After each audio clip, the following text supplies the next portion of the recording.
Welcome again to the Leaving Canada Speakers Series. This is our fourth installment, which is sponsored by Mennonite Heritage Village in Steinbach and the Center for Transnational Mennonite Studies at the University of Winnipeg with support from the Plett Foundation.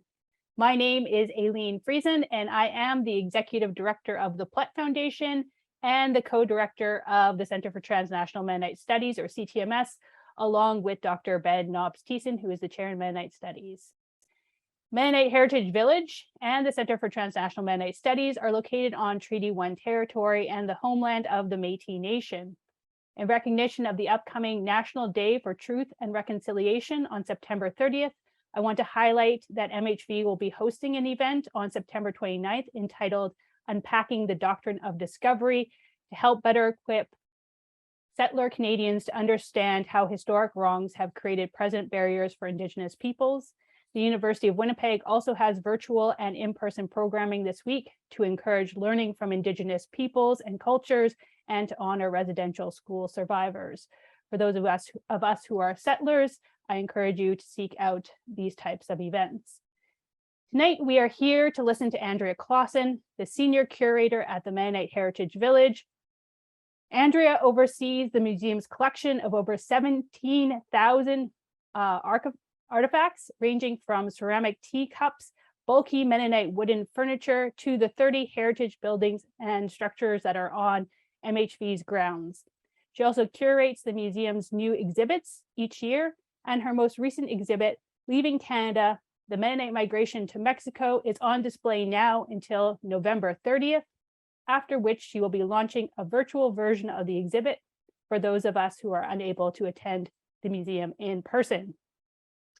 For this evening, Andrea will be presenting on the topic that she has been engaged with since 2005, when she conducted her master's research on the Mennonite community in Mexico, as seen through the lens of Die Steinbach Post. Interestingly, MHV is the home of the actual printing press of Jacob S. Friesen, the founder and editor of the Post. And so they have the printing press on which he used to print the paper. And you can ask Andrea if she knows how to use the press during our Q&A after her presentation, or you can ask other questions that come up during her talk.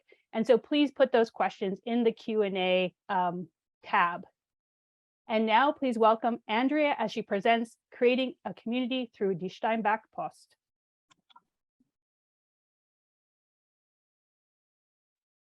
Thanks, Aileen.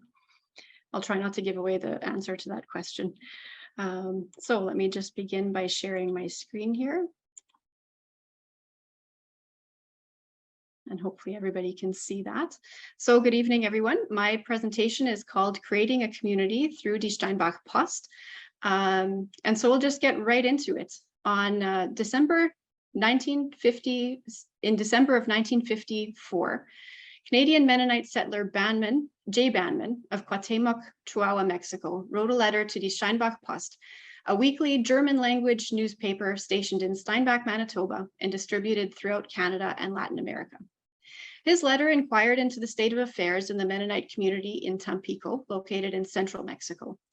After asking about the crops, whether there was a good harvest, and what the industries were in the area, Banman inquired how his co-religionists were getting along with the local population there. He wondered whether the people in that region of the country had received, quote, foreigners like us in the same way as they had Mennonites in Chihuahua in northern Mexico. While Banman didn't shed any light directly on the subject of how he thought Mennonites had received his community in Cuauhtemoc, his opinion that Mennonites were Fremden, or foreigners, in Mexico in 1954 is telling. It demonstrates a self-perception of being an outsider in Mexico, even after 32 years of Mennonite colonization in the country. My presentation tonight is about the idea of community, who becomes an insider and who's an outsider, and how community is created. In the case of Mennonites in Mexico, their self-contained villages and religious and cultural traits that set them apart from the society around them certainly helped to create a sense of community. But there is another aspect to this act of defining a community that we often overlook. And that's how the interactions between so-called insiders and outsiders, rather than eroding social boundaries, can actually do more to create and sustain ideas and definitions of community than we might think. Looking at this question through the unique lens of Die Steinbach Post, we see this idea in practice through the letters written by Mennonites in Mexico to their family and friends left behind in Canada.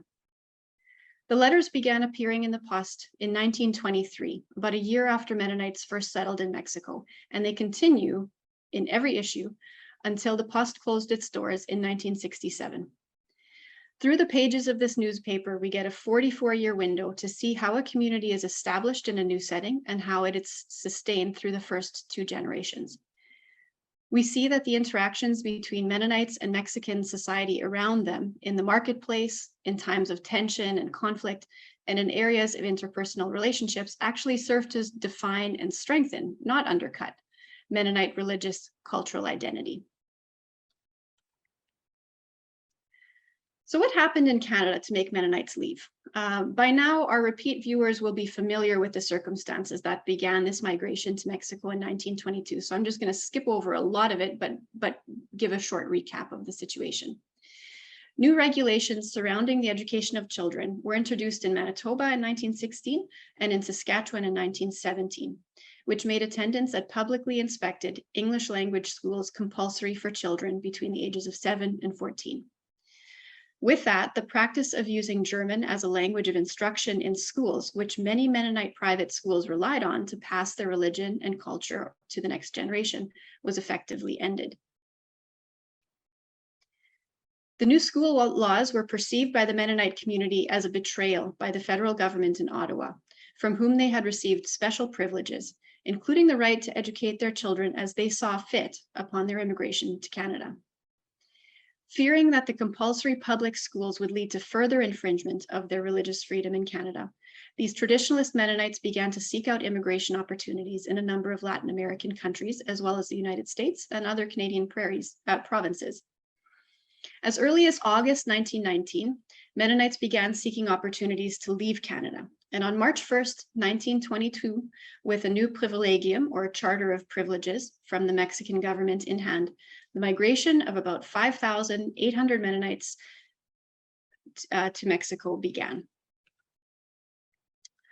In spite of the Mexican government's wish that Mennonites integrate into the general Mexican population and teach their agricultural practices to the people there, the immigrants from Canada had an entirely different goal in mind.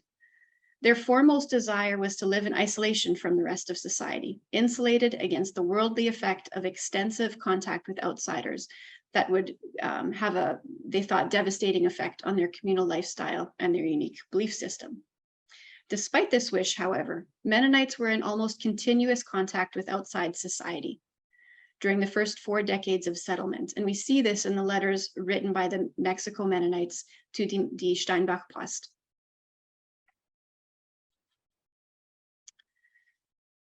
Moving the story back to Canadian soil for a moment, it's helpful to look at the history of this unique community newspaper, Die Steinbach Post, because it forms the backbone of this story. The Post began in 1913 as Der Volksbote, the People's Messenger, in Drew, Manitoba. Editor and founder Jacob S. Friesen, who you see here sitting inside the Steinbach Post printery there in about the 1920s, early 1920s. Editor and founder, he moved the paper to be nearby to Steinbach. He moved the paper, from Drew to nearby Steinbach to be closer to the burgeoning business community. The paper changed its name in 1915, and the Steinbach Post was officially born. The newspaper also changed its focus at the time from serving the broader German-Canadian community to focusing specifically on the Russian descendant Mennonite community.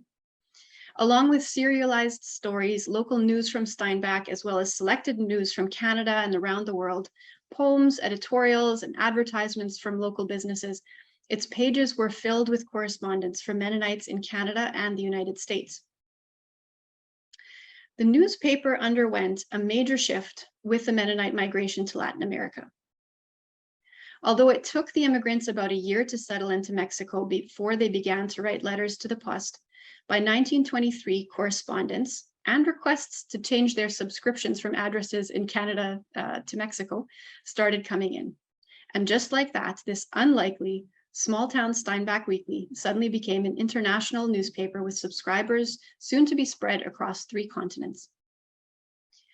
Most of the letters published in the Post over this period conformed to a specific pattern.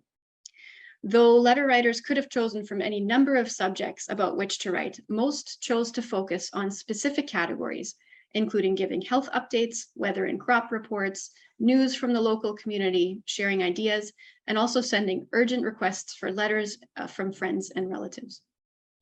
Conscious that they wrote their letters for public consumption by a largely Canadian audience of friends and relatives, writers seem to have placed more emphasis on events and topics that pertain to the entire group, and not just to their individual households. Within this list of topics, one that might be interesting and surprising for viewers tonight is the regularity with which Mennonites wrote about their non-Mennonite neighbors, people who they called either Mexicana, or Mexicans, or Einheimischen, which can mean indigenous, native, or simply locals. And as a side note here, I'll just add that because it isn't clear whether letter writers were referring to the indigenous or mestizo, those who had Spanish and indigenous ancestry living around them, or perhaps even both, tonight I'll be using the same terms found in each of the letters I'll be discussing. Mennonites encountered their non-Mennonite neighbors from the very first day in Mexico and were in almost continuous contact in many areas of life from then on. Looking at what Mennonites said about these interactions and how they wrote about them in their letters, we can learn more about how the Post helped to build and reinforce Mennonite community on the foreign soil in Mexico. The marketplace was the first and the most obvious place that Mennonites and Mexicans interacted. They literally rubbed shoulders through participating in the economic life of Cuauhtemoc, the little town in Chihuahua near Manitoba Colony, which was the first Mennonite settlement in Mexico. Although Mennonites continued to emphasize agriculture as the best way for community members to earn a living, Mennonite-owned businesses, including cheese factories, machine repair shops, agricultural supply companies, hardware stores, and restaurants, sprang up quickly in the colonies. A service industry also emerged within the Old Colony community, offering the services of seamstresses, self-taught bone setters, or chiropractors, often referred to by their Low German title. And I might butcher this a little bit because I'm not a Low German speaker, but trachtmokers and dentists.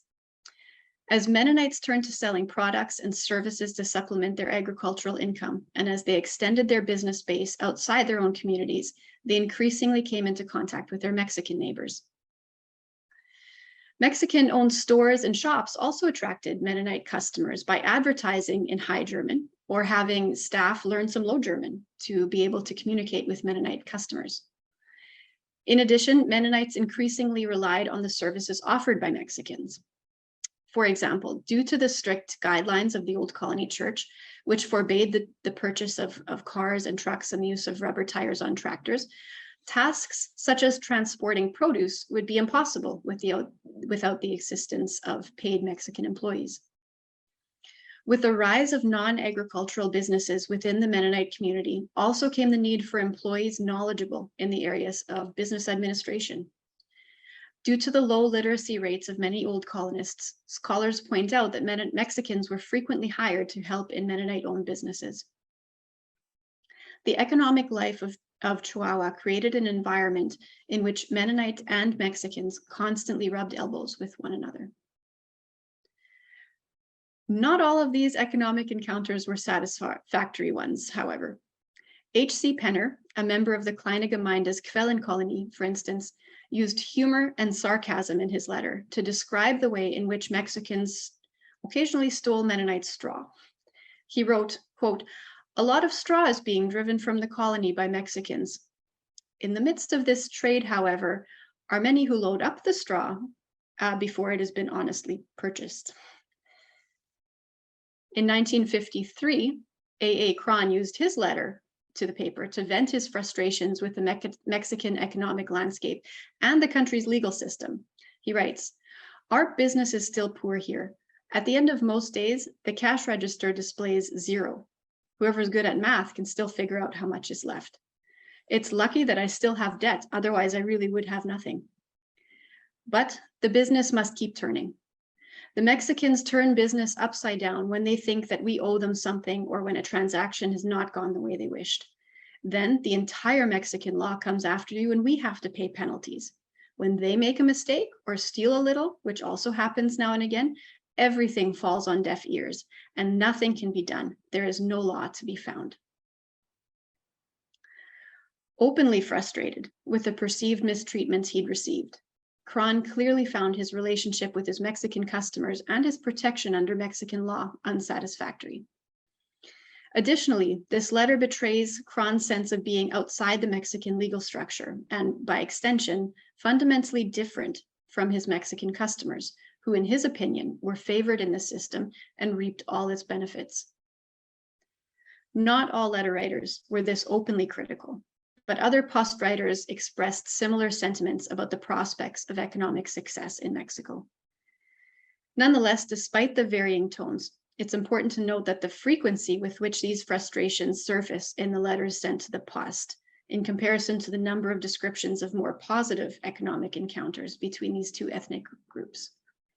The frequency with which such negative reports about the results of Mennonite and Mexican economic interactions were given in these letters demonstrate the Mennonite sense of being fundamentally distinct from their Mexican counterparts. Moreover, this clear differentiation between their own community and the surrounding Mexican population reaffirmed the implicit Mennonite sense of superiority based on culture, ethnicity, and race in comparison to their non-Mennonite neighbors. Mennonites in Mexico unquestionably had a complex relationship with the economic side of life in Mexico. While they displayed an unmistakable sense of pride in and even responsibility for Cuauhtémoc's economic progress and growth since the 1920s, they also clearly expressed their displeasure with the Mexican business environment. These two seemingly competing perceptions of their lives in Mexico highlight the sense of being Fremden or foreigners that Mennonites in Mexico claimed as part of their identity as an ethno-religious group set apart from the rest of society. And this kind of setting apartness persisted, so especially in the areas I will discuss now about conflict and tension. On July 4th, 1956, W. Wiebe wrote a letter to Die Steinbach Post, at the end of which he informed his readers that on the night of May 5th, quote, someone borrowed 2 wheels with tires from F. Nelson. The only problem with this arrangement, Wiebe sarcastically told his readers, was that the individual who borrowed them, quote, forgot to leave his name. He concluded his letter with one other account of a robbery that had taken place that same night at A. Peters's in Neu-Rheinland in the Manitoba colony. Here, the thieves, only 2 of whom had since been apprehended, had made off with, quote, a neat sum of dollars and several watches and clocks. This letter identifies a second major area of, shall we say, contact between Mennonites and their non-Mennonite neighbors, and one that many letter writers repeated. They describe the violence, thefts, and other conflicts and tensions that occurred between the two groups throughout the first decades of Mennonite settlement in Mexico. While this particular writer in 1956 chose to represent the incident of the robbery at the Nelson home in a humorous light, crime in the Mennonite colonies was a serious matter during this time. Throughout the 1920s, 30s, and into the 40s, break-ins, thefts, and even murders took place so often throughout the colonies in northern Mexico that most issues of the Post contained letters that referenced the problem. But in looking at this issue, it's important to understand the context in which Mennonites arrived in Mexico. The Mexican Revolution, which had begun in 1910, lasted into the 1920s. It began as a violent reaction against the dictatorship of Porfirio Diaz and called for a wide number of social reforms, including land reform for the landless. Mennonites settled in the very region where this unrest had been taking place, and on some of the very lands that were contested by peasant land reformers in the context of post-revolutionary Mexico. Conflict with the land reformers began soon after the arrival of Mennonites in 1922. This conflict understandably soured the relations between these two groups, and it took 3 years to resolve, which created a long period of uncertainty for Mennonites. Even when the land disputes were solved in 1925, the relative poverty of the surrounding population and multiple crop failures in the late 1920s exacerbated the already precarious situation and led to an increase in this activity, especially in the early 1930s. Several writers during this period made comments in a kind of weary kind of tone of voice, very similar to this one from one of the letters. Quote, "The Mexicans are at the same old thing again with their stealing," end quote. Little had changed in the situation by 1932. For early in that year, J.J. Peters complained, kind of echoing this same kind of refrain, quote, "It seems almost as if there are no laws as punishment against thieves. Added to this even is the worst. The one who goes for stealing, he'll also go for murder," end quote. In response to the crisis, soldiers were posted in several of the colonies to protect the colonists and their property in the spring of 1932. As Mennonites wrote about these events, their perceptions of their neighbors during this period, perhaps not surprisingly, were typically not very charitable and often contained harsh judgments about them as being inherently dishonest and not to be trusted. A February 1932 letter, for example, begins with, quote, "Well, so what's new? The Mexicans are still at their old game of stealing," end quote. Other writers blamed the soldiers sent to protect them from the ongoing theft, using Black humor to convey their clear distrust for the troops. A letter by Bernhard Penner starts, "The break-ins have not yet stopped completely." He's reporting this in 1936. "The break-ins have not yet stopped completely." And then he continues, quote, "And when our protecting soldiers can't catch the thieves, then they catch chickens during the night instead, for this is easier." He concluded derisively, "We've had plenty of time to contemplate if this is the reason soldiers were sent as we sit behind lock and key," end quote. In addition to the opinion that even the soldiers sent to protect them, much less ordinary Mexicans, were not to be trusted, many writers spoke to other points of contention between Mennonites and Mexicans, especially in 1935 to 36, when the Mennonite private schools in the Manitoba colony were closed by the Mexican government.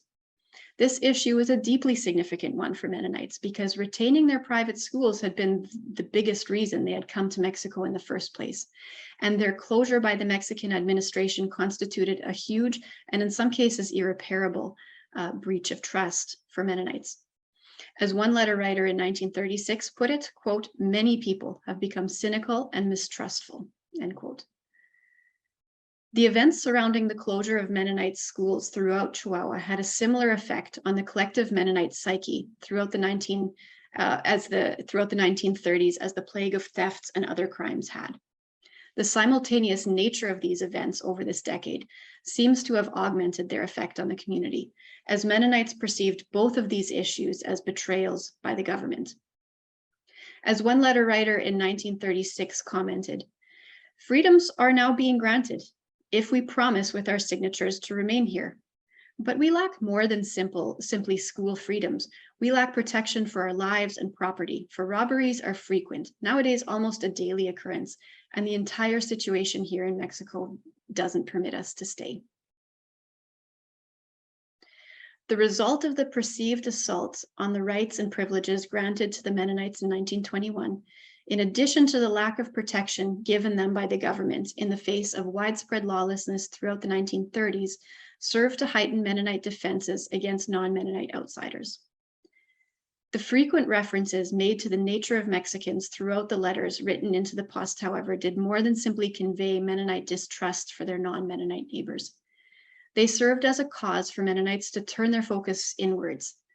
They created compelling narratives for themselves about Mennonites as God-fearing people amongst the dishonest, lazy, godless, not to be trusted, and sometimes even communist Mexicans, and underscored their own perceptions as a community of outsiders living in hostile foreign territory. So as we've seen, economic transactions and various areas of conflict and tension created a strong sense of who are the insiders and who are the outsiders on the question of Mennonite community in Mexico. But there's one final perspective from the pages of Die Steinbach Post that I'd like for us to consider tonight, and that's the role of interpersonal relationships. The acts of compassion, casual agricultural advice shared between farmers, occasional visits between neighbors, and informal friendships struck up between Mennonites and Mexicans, as described in the letters published in the Post throughout the 44 years we're looking at tonight, also played a significant role in shaping this interethnic relationship and in the Mennonite sense of community. When Mennonites came to Mexico, they came preceded by their reputation as simple, pious, hardworking farmers. The Mexican government in particular had high hopes for the positive effects Mennonites would have in Chihuahua, introducing modern farming methods and equipment and establishing peace in a region in turmoil. Settlement, however, proved to be full of challenges and frequent failures as the newcomers struggled to adjust to life in Mexico. Mennonites underwent the devastating effects of sickness and disease in both humans and livestock, as well as many poor harvests, as they struggled to understand the agricultural conditions in Mexico that were so different from the ones they'd left behind in Canada. It was into this chasm between expectation and reality that Mexicans stepped to assist Mennonites in the early years of settlement. And ironically, remember that it was actually the Mexicans who, according to even to their own government, were supposed to be the ones learning from the modern Mennonites arriving from the wealthy and developed North. One of the primary areas where Mennonites first began to adapt their ways to those used by Mexicans was in their building methods, and they did this by watching and learning from their Mexican neighbors. Though many began their settlement in Mexico building Canadian-style houses of lumber, the scarcity of timber, along with the gradual realization that these structures just didn't suit the Mexican environment, meant that this practice eventually faded in the Mennonite colonies in the 1930s and 40s. Adopting the Mexican form of housing, however, was a difficult adaptation that could leave Mennonites perplexed. And here we see a slide of some of those first types of wooden homes, these ones built on the Santa Clara colony in around 1922 or 23, right at the start of the community there. And in this slide, as a counterpoint to those wooden homes, we see a house being built of adobe brick. And so this is just, the photograph doesn't actually fit the quote, but it is to show you what these kinds of building techniques look like. In 1933, a letter from Abraham Wolfe pointed out how long it took for Mennonites to learn how to build the much superior Mexican-style adobe houses constructed with handmade clay bricks. Quote, "This morning, as we got up, we saw our buildings in shambles. Several walls of the clay brick buildings had fallen out from the big rain that had fallen during the night. We had wondered at first at how the Mexicans had built such thick walls on their houses. One always learns more. We Mennonites understand how to save money, but often not in the right places. We saved on the buildings. We made the walls only 12 inches thick, while it would have been better 18 to 24 inches. Wolfe concluded his letter a bit ruefully, quote, "The Mexicans are ahead of us in some things." Evidently, the complicated process of accepting some Mexican customs and methods was not simply an act of acculturation where you just take something out of a different culture and use it as your own, but also it reinforced a sense of separateness between the Mennonites, who didn't possess the insider knowledge they needed to succeed until it was too late, and their Mexican counterparts who did. In some cases, Mennonites fared no better in adapting to new farming practices in a strange physical environment. Letter writers made clear that some of their adaptation was learned gradually by watching and listening to their non-Mennonite neighbors. In his 1923 letter, Abraham Gertzen wrote of the poor condition of Mennonite cattle and crops, comparing them to the animals and farms owned by Mexicans, which were, quote, "in good condition and growing very nicely," respectively.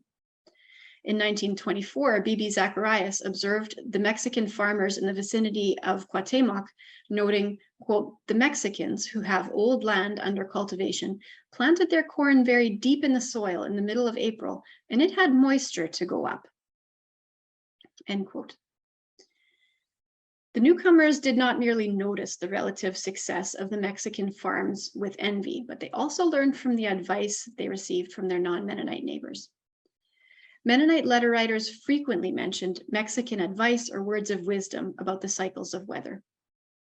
At the end of the long and hard year of poor crops in 1929, J. Weeb wearily noted that the Mexicans, quote, prophesy a rich harvest for the coming year, which is also the wish of many, but the probability of coming through the long, tight year seems sad, end quote. Even after the Mennonite communities were accustomed to their surroundings, they continued to listen to Mexican counsel. When storms repeatedly buffeted the Santa Clara and Quellen colonies in April and May 1953, Mennonite writers wrote of the words of advice and encouragement given by their Mexican counterparts. In Santa Clara, Gerhard G. Voth shared that the earth was so dry that many people were having trouble plowing, and others were wanting to cut corn straw already. With a touch of sarcasm, Voth wrote, quote, almost every day is a storm. Thursday the 19th was such a bad storm, I would rather have preferred not to look outside. There were quite a number of dirt drifts. But the Mexicans say, when we have a lot of storms, then we also have a lot of rain. In a similar vein, H.C. Penner's May 1953 letter stated, quote, we had last week Wednesday and this week Thursday lots of wind, which also then turned into a storm. The Einheimischen tell us the more wind, the more rain. Therefore, let us only keep good courage, end quote. In times of trouble, or when Mennonites had become perplexed and disheartened by the harsh Mexican climate, these letters suggest that their Mexican neighbors repeatedly offered them words of wisdom and encouragement. Therefore, while Mexicans were still viewed as the racially and ethnically other in the Mennonite imagination, and were therefore kept at a distance, these letters suggest that some members of these two groups shared a bond in a few areas of life, like agriculture. They demonstrate that through those strict social boundaries continued to play a very significant role in Mennonite life in Mexico.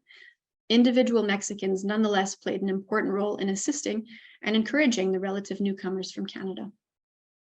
Despite the notions of superiority held by the Mennonite community itself, as well as the high expectations applied to it from outsiders, in the first years of settlement, the Mennonites came to realize that Mexicans had the knowledge and expertise required to survive in the Mexican environment that they themselves lacked.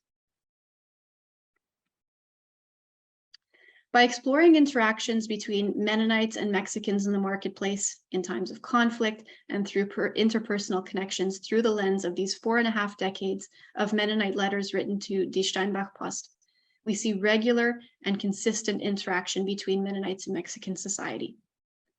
The desire behind the Mennonite migration to Mexico had been to allow Mennonites to keep their distance from, quote, worldly society, thereby safeguarding their traditionalist culture and religion.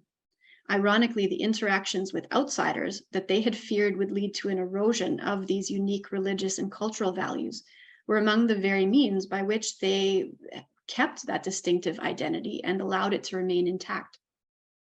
As Mennonite letter writers commented on the Mexican population, made comparisons between themselves and the surrounding society, and crossed the social boundaries between the two groups, Mennonites in Mexico were able to define a cohesive identity and strengthen community bonds among themselves as a group of German-speaking, Anabaptist, Canadian descendants living as foreigners in the Spanish-speaking Catholic culture of Mexico.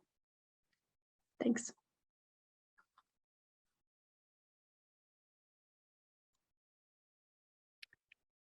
Thank you, Andrea, for that fascinating presentation. And the richness of the newspaper as a source is just astounding. How many different angles you can get at, how many different versions of life are presented by very specific points of view. And so it was really great to hear how we can use the Steinbach Post to understand this period of Mennonite history. So we are now in the question and answer period.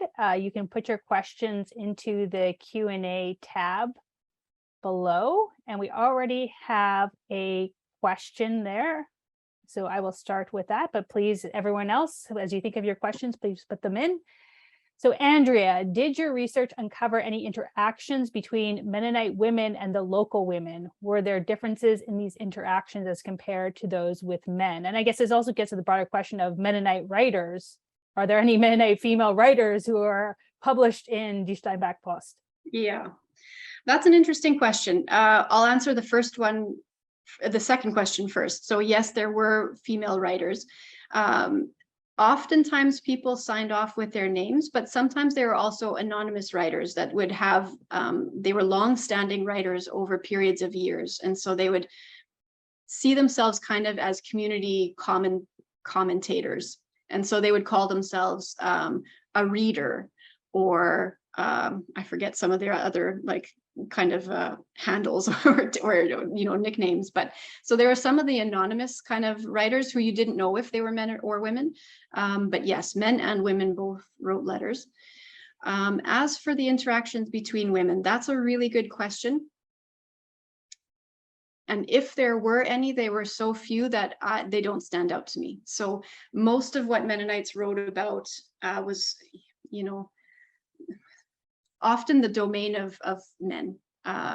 Crop reports. It didn't mean that women didn't write about these things as well, but it seemed that these specific subjects that they latched onto and talked about repeatedly in their letters, mostly those are the places in life that at that point in time were dominated by men rather than women. So any household concerns, those things were typically not talked about as much, and that might be the place where women might feature more prominently. But generally, I don't recall that kind of interaction being talked about in the letters. Okay, well, thank you, Barbara. That was a great question. So there's also another question about when did Mexican Mennonites begin to learn Spanish, and has fluency become commonplace? I mean, you were talking about in the past now, but I'm going to add on to this question because I had something that kind of pairs with it. So I noticed that in newspapers, let's say in Imperial Russia, we start to see near the end of the early 20th century, we see Russian words appearing. So it's German, German, German, Russian word. In addition to Robert's question about when did Mennonites begin to learn Spanish, do we see any Spanish words appearing in Die Steinbach Post? Yes, we do see Spanish words appearing. And that was, if I'm going way back to like 2005 at this point, when I was also looking at the letters from Paraguay. Often the words that were written in languages other than German would be related to crops. So often they would use the English word peanuts. They would never say like Erdnüsse, for example. And then there were some other crops, and I forget the name now, but they would refer to those crops in Spanish, and those would have been things that they didn't grow in Canada. So this idea of, when you're kind of pulling something new into your culture, you use the word that in that context because it just didn't exist for you when you lived in Canada. So there were words like that. But the original question was, when did they start learning Spanish? I don't have the exact answer for that. I imagine that it would have happened fairly early for a lot of the men, because you do hear stories of, when I'm talking about relationships and interpersonal connections, there's lots of stories about, particularly men in this instance, meeting with Mexicans and going on trips with them, or staying at the homes of Mexican families. And so one assumes that in that interaction, they were able to speak with one another. But men are often the people who move outside the home more than women do, and outside the community more than women do. And so I imagine, similar to how it is with other cultures and in other locations, that probably women would have lagged behind that in learning Spanish, just because their sphere didn't run in that track in the same way as men did. Yeah, your depiction of this relationship, this economic relationship between Mennonite and their Mexican neighbors is just fascinating, and how that seems to be richly depicted in the Steinbach Post. That was a very interesting point. So Ben Bednobs-Thiessen, the co-director of the CTMS, has a question, and he's curious about the themes of the Mennonite letter writers from Mexico, how they might compare with prominent themes of Mennonite letter writers in Canada, even though you probably focus more on the Mennonite section. side of the letters, and he understands that. Were there questions from insider-outsider relations, security coming from Canada? So as I'm understanding the question, he's asking, did it differ from Canadian letters? And I will say here, I didn't read all the letters in the paper. I read all of them that came from Mexico and Paraguay, but I didn't, after 1923, when the first letter came from Mexico, then I switched over to just reading the Latin American letters. So I don't have a good sense of what the Canadian letters contained, but I think when I've read other studies, it does sound like that's kind of the repertoire. What's going on in the village is crops, weather, that kind of thing. So my guess is, yes, it would be very similar, but I can't say I studied the Canadian, the letters that originated in Canada. The second part of that question, can you remind me again? Just were there questions about insider-outsider relations and security coming from Canada? Yes. Or what are the prominent themes also? Although that was for the Canadian context, but yeah, were there questions about insider-outsider relations? Right. So did Canadians want to know what that was like?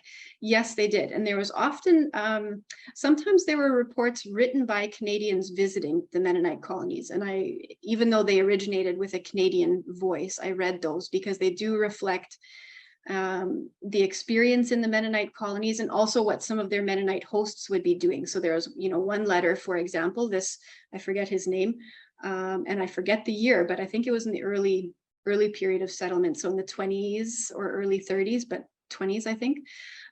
This Canadian comes down to visit the Mennonite colonies and just see what's going on. I guess, he knows people maybe, but it's a travel log. So he's writing this and the Post publishes it, presumably because they know their audience will be interested. And so he writes about going with his Mennonite hosts to different Mexican homes and the, interaction between the Mennonites and the Mexicans. And he doesn't say a lot about what that might have looked like, at the dinner table or what they talked about, but he does mention these things. And so I do think that there was a Canadian interest in what was happening there, especially in those early years. And there'd also often be conflicts in the paper where somebody would write something negative about the Mexican experience, and Mennonites in Mexico would, spring to the defense of, it's not so bad down here, and the Mexicans actually are really good workers. I was out there threshing with them and they threshed from sun up to sundown. So, take that. So it was very interesting to see those dynamics and that conversation happening between Mennonites in Canada and in Mexico. Yeah, that's great. That actually got to one of the questions I was thinking in my mind is sometimes these letters become dialogues between different people, right? There's like these responses that come in and the letters build on each other. And if there had ever been any sort of ways in which they enter into debates with Canadians or also debates with each other about these themes, and where there's these different perspectives, different interpretations on their neighbors are being, presented. Yeah, one of those was when the soldiers were stationed in the Mennonite colonies. You had a big kind of back and forth between the Mennonites there saying, yeah, this has really helped the problem. And then like the quote I read saying, the soldiers are just as bad as the people that they're defending us from. So you do see these conversations taking place. So we have another question from Natalia, asking that since there were a lot of challenges with early settlement in Mexico, was there any discussion about the decision to immigrate and any sort of questioning of that decision on the pages of the Steinbach Post? Yes, especially after the school closures in 1935 and 36. So before then, the beginning was very rough. I mean, they got there, they realized part of the land that they had purchased was claimed by the land reformers. There's lots of conflict going on there with the local population, which created a really bad environment to start out with. So there were lots of people who were very dissatisfied and essentially came home right away, came back to Manitoba and Saskatchewan. But when you hit 1935 and the schools get closed, everything just, it seems like community life almost stops. And so there's some letters almost immediately they start talking, there's rumblings about emigration going on. Mexico is just as bad as Canada was another of the line. Some of them talk about going back to Canada. Even if we don't have our freedoms there, at least we're safe. is what some of the people said. But this idea that the schools get taken away, and it seems very quickly a good portion of this group of Mennonites says, we won't allow this to happen, even though we just settled here, we just arrived. So there's a big debate back and forth. They talk about community meetings, and they debate that in the pages of the Post as well. And some people do leave, and some people stay. And when the schools are reinstituted, they kind of feel like they're on shaky ground. That breach of trust, I think, was a very big one, and it happened to that generation twice, in Canada once, and then again in Mexico. And so you do sense this even ones who stay, but feel very uncertain about the future there.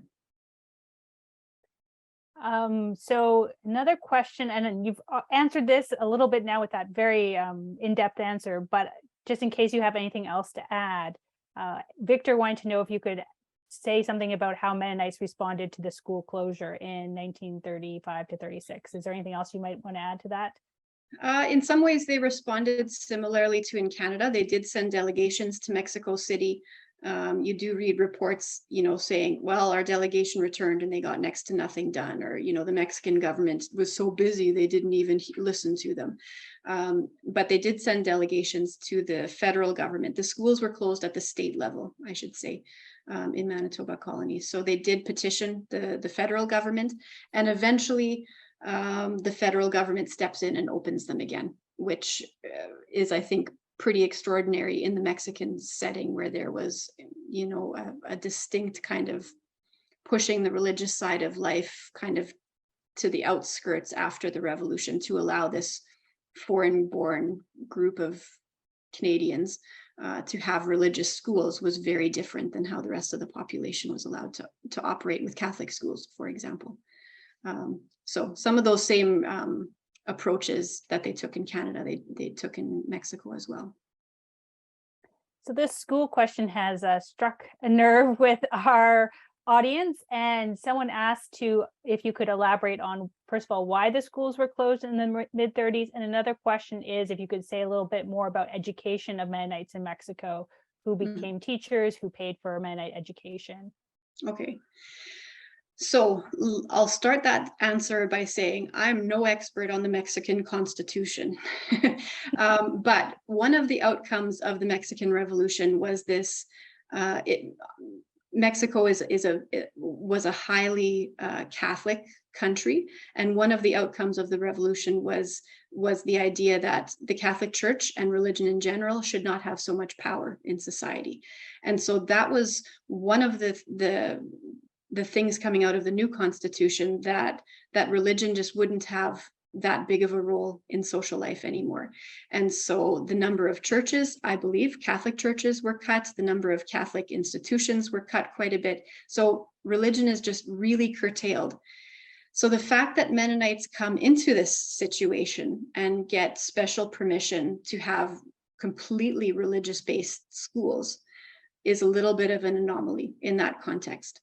And so it takes until the government changes hands in 1935 for that new constitution, or that emphasis of the new constitution, as I understand it, to start to be put into practice in Chihuahua, so in Manitoba colony there.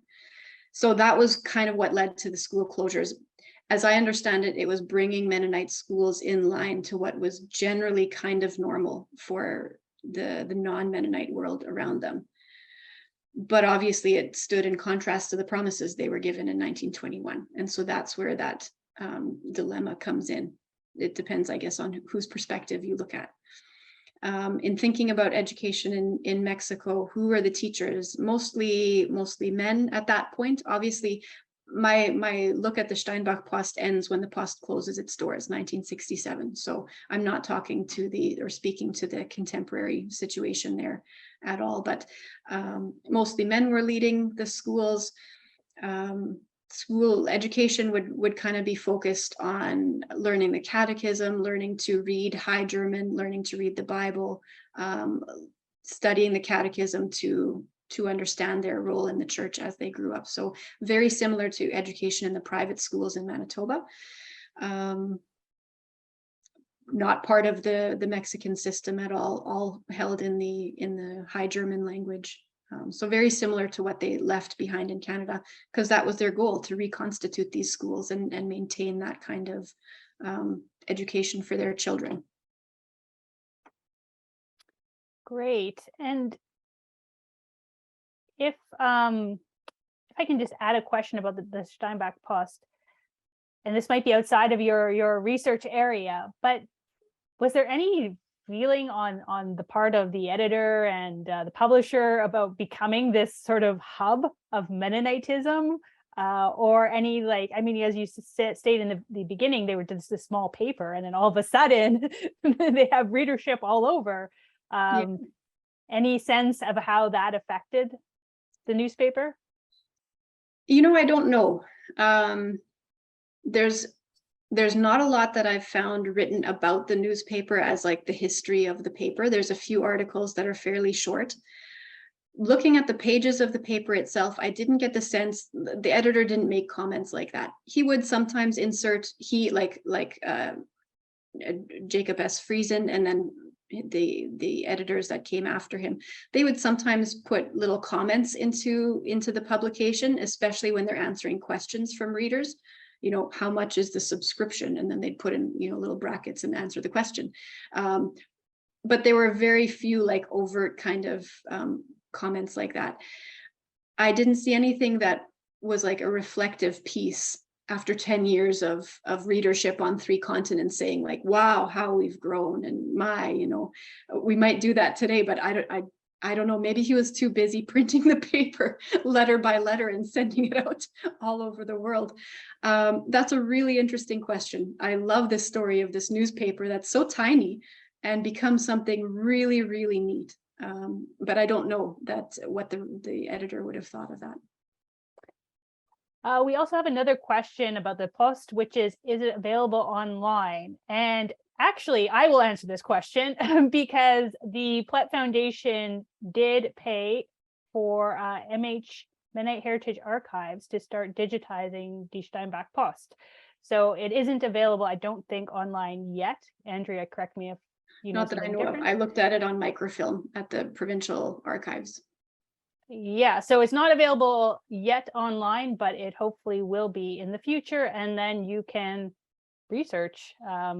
Is there any index that was created for the Post? Do you know? I feel like there might have been a selective one. Don't quote me on that. It sounds vaguely familiar. I love this paper. And so when things like that happen, I sit there and I think, oh, that's so great, because now it gets its due. I think there might be something like that out there, but maybe selective. Conrad would know. Yeah, I think there might be also, and we're going to get scolded later on for not knowing the answer to that question. But you can look forward to the Steinbach Post being online at one point. So Robert asks, since Mexico was interested in the agricultural prowess of the Mennonite community, did the farming difficulties and crop failures of the early years affect how the Mennonite communities saw themselves in terms of having superior agricultural knowledge and techniques?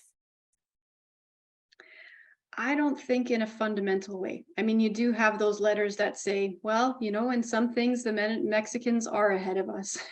And it's kind of like a backhanded compliment when you say something like that, because you do think in most things you're ahead of them. And so I saw some letter writers be a bit more self-reflective about that, like, hey, we actually didn't know what we were doing. But most of them retain a pretty solid sense of superiority almost across the board. So I'd like to say that tempered it a little bit, but it didn't very much. It's interesting to think that also, if you look at newspapers from Imperial Russia and other places, we see this same kind of element of superiority that Mennonites are projecting, this same derogatoriness towards neighbors. You will also see periods when someone will pipe up and say, oh, but no, you're not actually treating them fairly. And then all the rest of the letters will be all negative once again. Yeah. So we definitely have a history of this type of behavior through newspapers that hasn't been fully studied. I think that would be a great topic for somebody who is able to read all the different languages that it required, because I do see that that is a thread that's kind of consistent. And it's so wonderful when you read letters that aren't like that. You know, the one about building houses, I think, was my favorite letter out of all of the ones I read. It can be a bit mind-numbing sitting in front of the microfilm machine, and then you see, oh, he, you know, said this about the Adobe brick homes. We know how to save money, but not in the right places. And I thought, yes. But I think that is a common thread throughout a lot of these things. Yeah, so that is a project, hopefully, that someone will undertake in the future. Yeah. And I think we are now about out of time. Finally, Andrea, can you use the printing press, the Steinbach Post printing press? Can we all come down to MHV and watch you use the printing press? Maybe one day soon.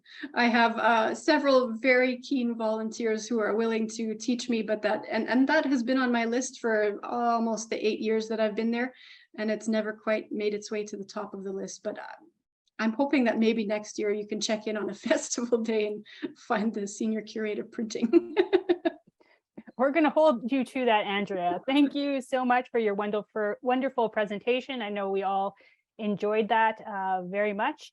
And I just want to remind everyone, our audience, that we have, first of all, we have Leaving Canada, the Mennonite migration to Mexico. So that is the exhibit that is currently on display at MHV, is going to be there until November 30th. And so if you haven't checked it out, please do. It's an outstanding display.